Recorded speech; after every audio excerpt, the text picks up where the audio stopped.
New York Times best-selling author and local, Brad Meltzer, he has a new book out. It's called The Lincoln Conspiracy. It's a thriller, but it's also filled with some really cool facts. Like, did you know that Abraham Lincoln was actually playing handball the moment he found out he won the presidency? Check it out.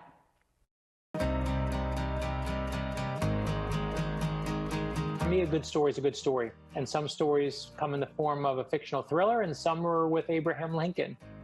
And this new one is about Abraham Lincoln. You're telling a story like you always do that so many of us have never heard, and kind of how ahead of their time a lot of these players were involved in this assassination attempt.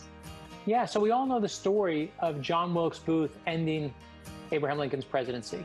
But this is the story of the first attempt to kill Abraham Lincoln at the very start. The thought was simple. It was this secret society was planning to kill Abraham Lincoln when he comes through Baltimore and end his presidency before it ever starts. And train in the middle of the night, speeding through the night. There's lots of passengers. We're focused on three. One is a businessman, one's a woman, and she has an invalid brother. But none of them are who they say they are. The businessman is actually a man named Alan Pinkerton. He's the head of the Pinkerton Detective Agency, famous private eye. The woman is Kate Warren, America's first female private eye. She's going to be your new hero. Wait till you see her save the day. And her so-called brother isn't her brother at all. And he's certainly not an invalid. His name is Abraham Lincoln. I know you said you're not going to give it all away, but one of the things about Abraham Lincoln that we instantly think of is how large this man was, how tall he was. So when disguising somebody of that size, how is that even possible? Can you give me just like a little hint? Crazy. But when they put him on the sleeper cart, they're like, we're going to put him in a sleeper cart because we can cover him up. But he's so big that they can't even hide his legs. His legs won't fit in the sleeper cart, so he's all curled on his side.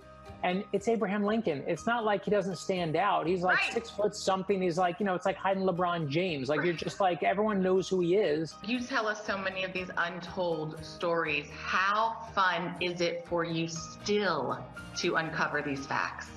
Listen, this is my candy store, right? Is nerdy kind of history stuff, but it's the details that make us who we are, right? To find out that Abraham Lincoln, when they first tell him that he's won the presidency, you know what he's doing? He's on the back of the building playing handball. This is Abraham Lincoln at the start of his presidency. He doesn't know what he's doing. They lose the inaugural address. And it reminds us that all of us are scared and brave. We are all of us amazing and terrified. All of us in the same day, some of us in the same hour. That's not a flaw.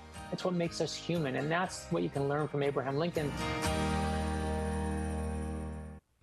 It's so cool, isn't it? Just those little details just can change your perspective in so many ways.